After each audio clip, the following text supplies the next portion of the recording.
Seja muito bem-vindo ao Ouro Porco, um canal de dois amigos que tem muito para falar e pouco a acrescentar. Eu sou o Clebinho, trato dos assuntos do Flamengo. E eu sou o Sequeto e trato dos assuntos do Palmeiras.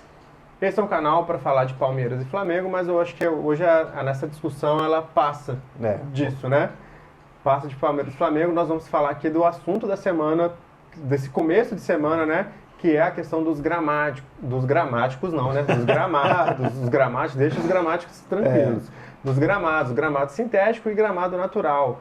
Começou com a manifestação dos jogadores, né? Puxado Sim. pelo Neymar, temos Dudu, temos Tiquinho Soares. Gabigol. E o Ouro Porco vem trazer esse tema para vocês aqui, exatamente para a gente conseguir fazer com que essa discussão tenha mais elementos, para a gente poder pensar juntos aqui e chegarmos numa conclusão, ou, se não chegar numa conclusão, andar para frente na discussão. Eu acho que conclusão a gente não vai chegar. Esse assunto ele é muito amplo, ele é bastante polêmico, mas eu acho que você começou bem. Não é para falar de Palmeiras, não é para falar de Flamengo, não é para ser clubista nessa discussão. A gente tem que debater os prós, os contras em favor do futebol. E eu acho que aí as manifestações dos atletas elas começam por um ponto, assim, porque tem dois pontos nessa discussão, não sei se você concorda comigo. Vamos lá. Tem o ponto da mudança do jogo que o gramado artificial produz, né, que o jogo foi mais veloz, enfim, e tem a questão das lesões. Eu acho que os atletas estão falando do jogo e não das lesões. Eu acho que sim, são eles que fazem o espetáculo, né? Então a discussão tem que passar por eles. Sim. Se eles estão falando que o jogo muda, no mesmo campeonato você tem vários tipos de jogo, acho que, ele tem que ser escutado. Isso precisa ser levado em consideração, mas não somente ele. Sim. A gente tem que discutir várias coisas. Cadê o corpo médico dos clubes, o corpo médico da CBF, para mostrar o que você tem de estudo mais moderno, o que você tem. E por quê? O que acontece? Nós temos médicos de clube se manifestando. A gente tem o médico do Flamengo, a médica do Corinthians, fazendo ali postagem nas suas redes sociais, com estudos levando a entender o quê? Que a grama natural ela vai te proporcionar mais lesões musculares e a grama sintética ela vai trazer mais lesões ligamentares, né? Não que não tenha lesão muscular na grama sintética, nem que não tenha lesão ligamentar na grama natural. Mas eu acho que é um debate que tem que ser trago aqui para a mesa e para a gente começar a discutir esse assunto que é tão importante. Acho que você foi muito bem na questão do jogo, cara. Se a gente não ouvir o atleta, a gente vai ouvir quem? Então, se os atletas... Até o Fábio Carilli também falou, né, o técnico do Vasco, falou, eu não tenho nada contra o gramado sintético, mas eu acho ruim ter os dois tipos de gramado. Ou seja, são dois jogos diferentes. Então, se os atletas estão reclamando que o jogo é diferente, e aí eu acho que é muito essa questão do jogo ser mais rápido, a bola não para, eu acho que o piso também é um pouco mais duro, então talvez até por isso as lesões ligamentares aí citadas pelos médicos. A gente tem atletas que já se recusaram a jogar, né, o Soares. O Soares, ele deixou de jogar, inclusive, contra o Palmeiras, não foi? Foi contra o Palmeiras. E aí o Botafogo acabou mudando o lugar do jogo e ele acabou jogando contra o Botafogo e meteu dois gols. 2 ou 3 gols. Muito legal. E assim, falando de Botafogo, Palmeiras são hoje os clubes da Série A que utilizam o gramado sintético. O Atlético parece que no final do Campeonato Mineiro vai fazer essa transição. E a gente tem o Atlético Paranaense, que foi o clube pioneiro no Brasil, isso, né? Ganhou o seu apelido também aí, né? De tapetinho. Exatamente. De sintético paranaense. Porque essa discussão já existe, ela não é de agora. Não foi o Neymar que puxou essa situação, mas o tamanho que o Neymar tem para o futebol trouxe a discussão para a mesa, então a gente está aqui para falar um pouquinho com vocês também. Exatamente, assim, o Pacaembu vai ter também, já tem o gramado sintético, né? O Pacaembu está recém-reformado e, por exemplo, o próprio Santos tinha a intenção de jogar lá. Agora, com essa questão do próprio jogador mais importante do clube deles se recusando, isso não deve acontecer. Agora, quando a gente fala que o debate ele não pode ter clubismo, senão vai ficar, por exemplo, o Clebinho flamenguista, eu palmeirense, eu vou defender o gramado sintético porque eu sou palmeirense, o Palmeiras tem, e ele vai criticar o gramado sintético porque o Flamengo não quer jogar no gramado sintético. Essa discussão ela é muito rasa e não leva a lugar nenhum. Não leva a lugar nenhum, porque você fica numa superfície clubística e a gente vê que isso nunca deu certo no futebol brasileiro, né? Os clubes têm muita dificuldade de se unir, de se discutir as coisas com pautas sérias. Então, assim, é muito legítimo, por exemplo, um jogador que ele acaba o jogo no Allianz Parque, ele pega a chuteira dele e mostra aquela chuteira com aquela camada verde, né, aquela placa verde. E um jogador do Palmeiras, que está acostumado a jogar naquele gramado, ir jogar no Maracanã, ir jogar no Castelão, na Ilha do Retiro, e ser apresentado um gramado horrível também. Então, o jogador precisa ser escutado, por quê? Porque é ele que faz o espetáculo. E ficar só no clubismo, a gente não vai ter resultado positivo, que é o que a gente não gostaria de ter aqui, né? Que a gente gostaria de ter o resultado positivo, porque o comparativo é inevitável. Nós estávamos vendo aqui um pouco antes desse vídeo, da gente gravar o vídeo, o jogo do Real Madrid com o Manchester City, né? Sim. Dois clubes que têm excelência nos seus gramados, né? Então é muito difícil você ver uma chamada do futebol brasileiro, você vê lá os uniformes muito bonitos, as torcidas fazendo uma festa muito legal e o gramado vai em contraste completo em cima disso, e o gramado faz parte do espetáculo. E aí quando você olha para as principais ligas é legal, quase nenhuma tem gramado sintético, né? Só a holandesa, né? Eu acho que a gente estudou aqui que tinha grama e mesmo assim com prazo de validade. Já está tirando. Então assim, acho que dentro de 1 ou 2 anos já não vai ter nenhuma grama sintética, pelo menos na primeira divisão holandesa, pelo que a gente viu. Então assim, aí você olha aqueles gramados que tem um padrão. Então dificilmente você vai encontrar um gramado europeu, né, nas principais ligas que seja ruim. Mas isso não acontece no Brasil. Então, quando você já citou, por exemplo, o Maracanã, que vira e mexe está com gramado ruim. O ano passado o Flamengo teve lesões e uma das causas era o gramado. O Castelão, que também tem um gramado muito ruim.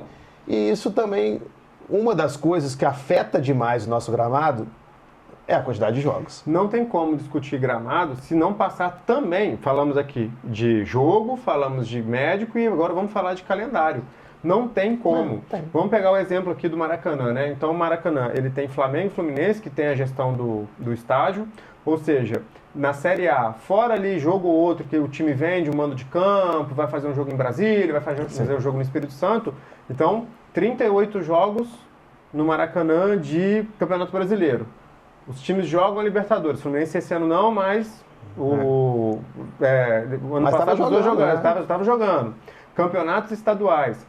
Fizeram um estudo ano passado que o Maracanã, até a final dos estaduais, ou seja, ali por volta de março, começo de abril, o Maracanã já tinha recebido mais jogos do que o Santiago Bernabéu recebe na temporada. Então, assim, se essa conta não entrar da discussão do calendário, como é que eu vou conseguir manter um gramado de excelência? Nós temos gramados naturais de excelência no Brasil? Sim, temos. É do Coringão, né? Tem o que falar, né? É o a gramado do Neoquímica Corinthians. Arena tem um excelente gramado desde sempre, né? Ela já vai fazer 11 anos agora, né? Que ela tá aí na pista já. E sempre o gramado é bom. Os jogadores elogiam, as comissões técnicas elogiam.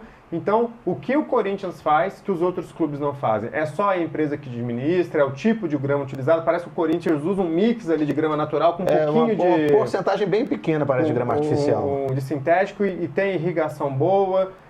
A gente teve a final da Supercopa Rei, né? Sim. Entre Flamengo e Botafogo, que a gente viu um dilúvio cair. E isso também tem que ser levado em consideração, né? O Brasil não tem o mesmo clima que a Europa tem. Exatamente. Aqui nós temos climas diversos, com muita chuva, muita seca, muito sol, então o gramado realmente sofre. Então o Corinthians consegue, é um bom exemplo. E por que isso não consegue ser jogado em outros estados? Porque o Maracanã não consegue entregar uma grama dessa. O Olímpico, o Olímpico não, olha o velho falando, né? O Olímpico, né? A Arena do Grêmio, o Beira-Rio, eles passaram por aquela crise climática terrível ano passado. Sim. E eles conseguem entregar e sofreram muito com o gramado, né? Houve uma preocupação com o gramado. Então, assim, a discussão sempre é muito maior que isso. Então, assim, a gente tem que entrar nesse mérito, assim. Então, tudo bem, fazer o debate, gente, tem que ser feito. Tudo que é em prol do futebol, a gente vai sempre apoiar. A gente quer ver melhores jogos, melhores espetáculos. E isso passa pelo gramado, como já falamos aqui. Mas, e tudo bem, vamos supor lá que os clubes votaram lá no Conselho Técnico da CBF e que agora não vai ter mais gramado sintético. A primeira coisa é se definir um prazo para tirar o gramado sintético. Não dá para fazer de um dia para o outro. Não dá. O Palmeiras, vão jogar onde, enfim. Isso não é... O Campeonato Brasileiro já está batendo na porta. Então... E pensa, por exemplo, vamos tirar do Botafogo. Ou seja, o Botafogo vai querer mandar seus jogos no Maracanã. Não, vai mandar onde? Vai mandar onde? Vai ser. E também tem o Vasco, que tem São Januário, mas também joga no Maracanã. Jogos maiores costuma jogar no Maracanã. Então, assim, são discussões que a gente vai ter que fazer. Além do calendário, tudo bem, esse é o prazo.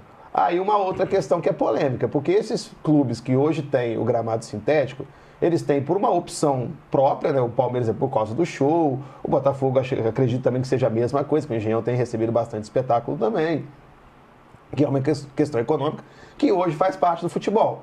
Eles vão querer uma contrapartida. Falam, poxa, a gente colocou o gramado sintético para ter condições melhores de jogo. Agora você vai colocar a gente para jogar nesses gramados ruins? E aí, o time que tiver o gramado ruim, a CBF vai definir um padrão? Todo mundo vai ter que ter o mesmo padrão de gramado? Mesmo, porque assim, se padronizou, durante muito tempo não tinha padronização do tamanho do campo. Você tinha tamanhos, você tinha uma margem que você podia. Isso. Então, por exemplo, você tinha o Serra Dourada e o Maracanã, que eram estádios muito grandes. Exatamente. E você tem, por exemplo, o estádio do América Mineiro, que é um estádio menorzinho. Então a gente se padronizou. Beleza, acho que por bem do futebol, né? Você jogar em estádios com a mesma proporção. E a grama? Qual que é a altura da grama? Qual que é o tipo da grama? O que você tem que ter no seu estádio para você poder ter aquela grama? E aí, vamos abrir um pouquinho mais? Claro. Isso aqui é um recorte de Série A, que nós estamos falando até agora, né? E a Série B? Porque esses times se enfrentam no decorrer da Copa do Brasil, nos seus estaduais. E muitos desses times não têm calendário o ano todo. Como que eu mantenho um gramado de excelência para poder jogar contra um clube de Série A? O que vai ser feito com isso? A entidade vai manter? Com o dinheiro que ela tem? As federações vão manter? Exatamente. Não, isso é discussão. E outra coisa, e se não manter? Qual é a punição? Não vai ter jogo? Vai ter jogo? Tem que jogar em outro lugar? Perde os 3 pontos?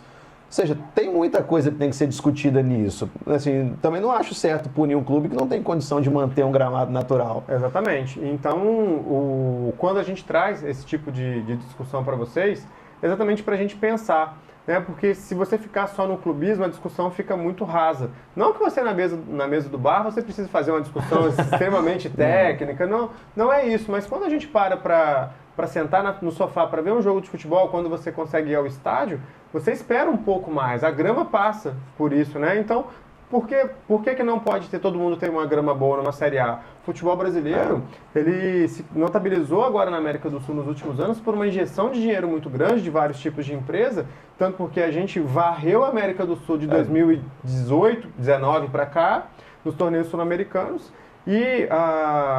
só que nossos estados são melhores. A quantidade de craques que a gente está trazendo de volta, tanto brasileiros quanto até europeus, né? E a gente vai em contrapartida de países, por exemplo, igual a Argentina, que sempre esteve à frente do Brasil, né, nas disputas sul-americanas.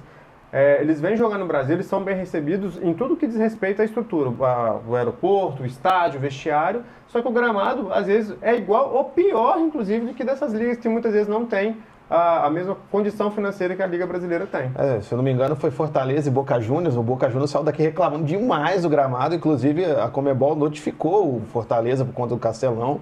Ou seja... o que fazer, né? Mas é isso. Então, tudo vai incidir em cima do gramado.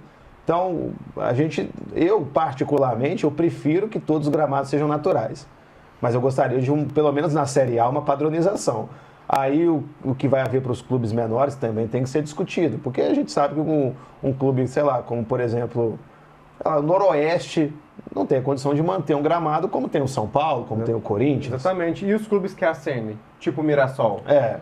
Embora o gramado do Mirassol me parece bom. Parece bom, exatamente. E assim, e os clubes, assim, e quando a gente fala da discussão clubística, gente, é porque nós somos um canal pequeno aqui de amigos debatendo. Mas, por exemplo, você pega o Juventude, por exemplo, né? Que postou uma foto lindíssima do Alfredo Jaconi, né? Uma foto aérea, um gramado lindo.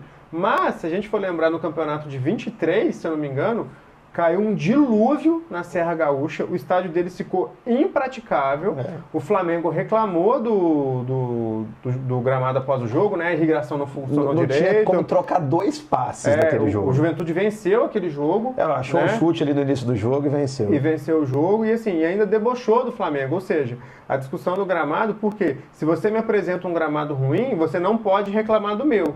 Então, poxa, por que nivelar por baixo?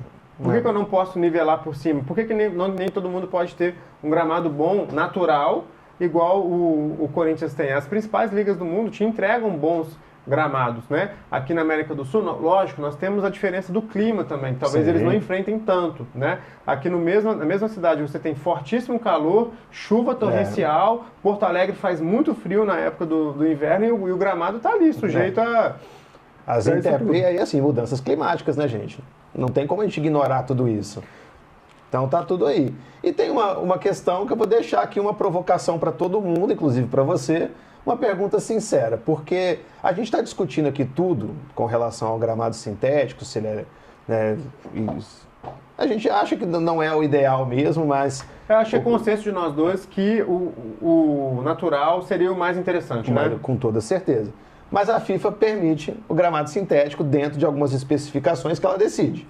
E aparentemente o do Palmeiras, do Botafogo, todos se enquadram nessa especificidade. E aí, a CBF é vinculada à FIFA. Se a FIFA permite, a CBF pode impedir? Se os clubes decidirem impedir, a CBF vai baixa uma norma que na Série A do brasileiro não pode ter gramado sintético, que seja. Beleza. E se um clube que tem gramado sintético recorre à FIFA? E aí? Como é que a gente vai fazer? Vai tirar o Palmeiras, ou seja, todos os jogos de Série A ele vai ter que jogar fora do seu estádio? Por quê? E aí vai ter um confronto jurídico entre CBF e FIFA. Ainda então... tem a Conmebol nessa história. A Conmebol também não critica muito os gramados sintéticos. Então, e aí? O que vai fazer? Eu vou ter que ter um estádio para cada tipo de torneio? Isso não faz absolutamente nenhum sentido. Então, assim, são perguntas que a gente não sabe responder. Então, a gente não quer esgotar esse debate. Tem muita gente com essa discussão seguinte, então... vamos aproveitar que os atletas não querem e vamos acabar com o gramado sintético. Não é exatamente assim. É uma questão que tem que ser levada em conta para o debate. O debate tem que ser feito em prol da melhoria. Mas não pode encerrar e acabar com o gramado amanhã, porque não tem condição de fazer isso agora sem outros tipos de discussões serem feitas. E nós queremos saber de você, aqui, nossos inscritos, nosso público, o que você acha? O que você pensa dessa discussão sobre gramado? Você prefere o gramado natural? Você prefere o gramado sintético? Deixa aqui nos comentários, vamos abrir esse debate aqui. Vamos debater nos comentários. Nós respondemos todos os comentários que vocês jogam aqui para nós, porque para nós é muito importante, para o canal crescer, e a gente queria ficar mais próximos de vocês, né? Sempre interagindo nos nossos comentários. E nas redes sociais. Que são o TikTok e o X. E já que a gente está falando disso, a gente queria agradecer vocês por chegarem aqui. Nós temos a meta, né, de bater os 500 inscritos até o mês de março, vai começar o Brasileirão, então vai ter muito mais assunto aqui do Ouro Porco para vocês. E a gente faz esse conteúdo muito pensado, né? A gente gosta também de dar as nossas opiniões nos assuntos do momento. Sim. Nem sempre eu e o Sequito a gente vai conseguir estar junto, por conta que a gente tem uma agenda muito cheia. E a vida cotidiana, ela pede muitas vezes que nós façamos os nossos vídeos sozinhos, mas a intenção é sempre trazer para vocês aqui os vídeos juntos e trazendo esses debates para a gente poder sempre estar conversando, para a gente sempre buscar a melhor discussão e a melhor interação com vocês para fazer esse canal crescer, para a gente poder produzir cada vez mais conteúdo e sempre trazendo coisa boa para vocês assistirem. Então, muito obrigado mais uma vez e calma. Valeu.